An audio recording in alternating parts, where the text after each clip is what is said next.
नमस्कार। आप सुन रहे हैं पॉलिटिकल पॉडकास्ट और मैं हूं आपके साथ अंशु वर्मा। दोस्तों, आज के इस पॉडकास्ट में बात इंदिरा गांधी की उस रैली के बारे में जब उनके ऊपर फेंकी गई थी ईंटें।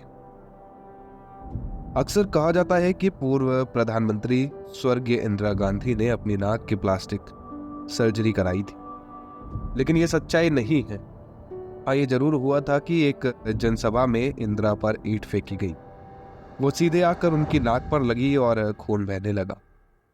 इसके बाद भी वो नाक को रुमाल से दबाकर भाषण देती रहीं। इसके बाद कोलकाता में भी जाकर जनसभा को संबोधित किया। बाद में उनकी नाक का ऑपरेशन करना पड़ा। ये बात फरवरी 1967 के चुनावों की है, जब प्रधानमंत्री इंदिरा गांधी घूम घूम कर देश भर में चुनाव प्रचार कर रही थी।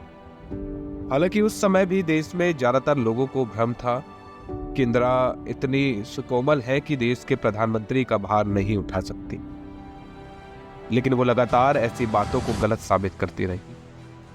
1967 के चुनावों में वो देश के दूरदराज के हिस्से में गई। लोग खुद ब खुद उनका भाषण सुनने के लिए इकट्ठा होते।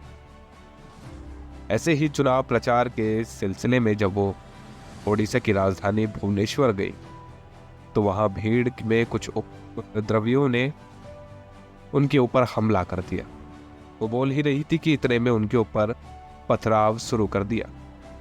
एक ईंट का टुकड़ा उनकी नाक पर जा लगा, खून बहने लगा। सुरक्षा अधिकारी उन्हें मंच से हटा ले जाना चाहते थे।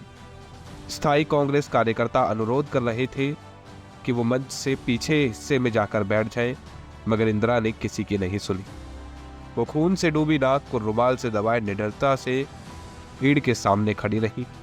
उन्होंने लोगों को फटकारते हुए कहा, ये मेरा अपमान नहीं बल्कि देश का अपमान है, क्योंकि प्रधानमंत्री होने के नाते मैं देश का प्रतिनिधित्व करती हूँ। इस घटना के सारे देश को गहरा झटका लगा। इस घटना के बाद उनके स्टाफ और सुरक्षा कर्मियों ने उन्हें दिल्ली लौटने का अनुरोध किया, लेकिन उन्होंने इसे भी मना कर दिया। वो अगली जनसभा के लिए कोलकाता रवाना हो गई। उन्होंने टूटी नाक पर पट्टी लगवा कोलकाता में लोगों को सामने भाषण दिया। जब वो दिल्ली लौटी तो पता लगा उनके नाक में खासी चोट आई है और इसका ऑपरेशन करना होगा। बेहोश करके उनकी नाक का ऑपरेशन किया गया और इस ऑपरेशन में काफी समय भी लगा। हालांकि बाद में वो मजाक में कहती थी कि मुझे तो लग रहा था कि डॉक्टर प्लास्टिक सर्जरी करने के लिए मेरी नाक को सुंदर बना देगा। आप तो जानते ही हैं कि मेरी नाक कितनी लंबी है, क्योंकि इसे खूबसूरत बनाने का एक मौका हाथ से निकल गया। कम वक्त डॉक्टरों ने कुछ नहीं किया, मैं वैसी की वैसी ही रह गई।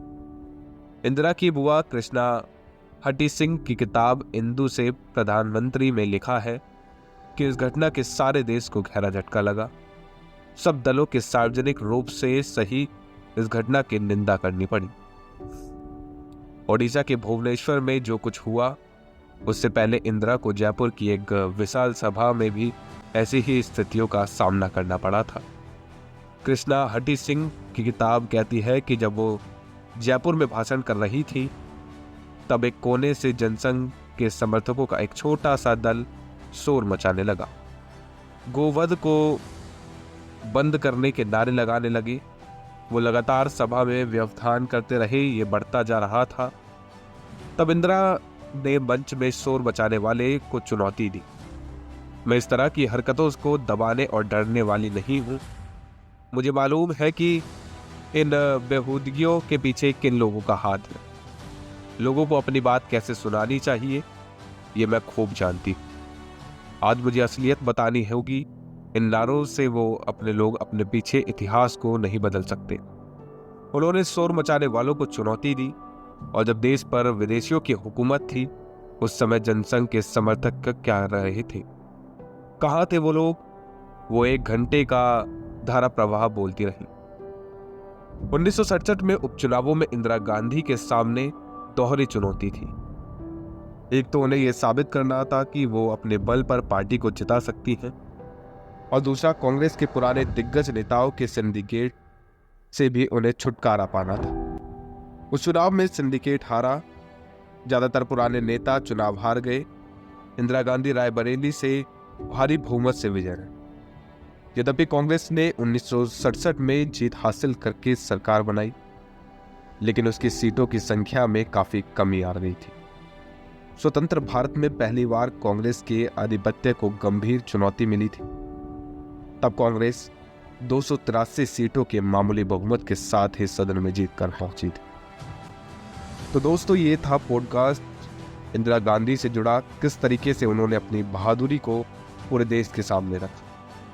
नाक टूटने के बावजूद वो लगातार भाषण देती रही और पीछे नहीं हटी। अगर आपको इसी तरीके के और पॉडकास्ट सुनने हैं तो हमारे यूट्यूब चैनल पॉडकास्ट स्पीकर को सब्सक्राइब करें और वीडियो को लाइक करना ना भूलें। धन्यवाद।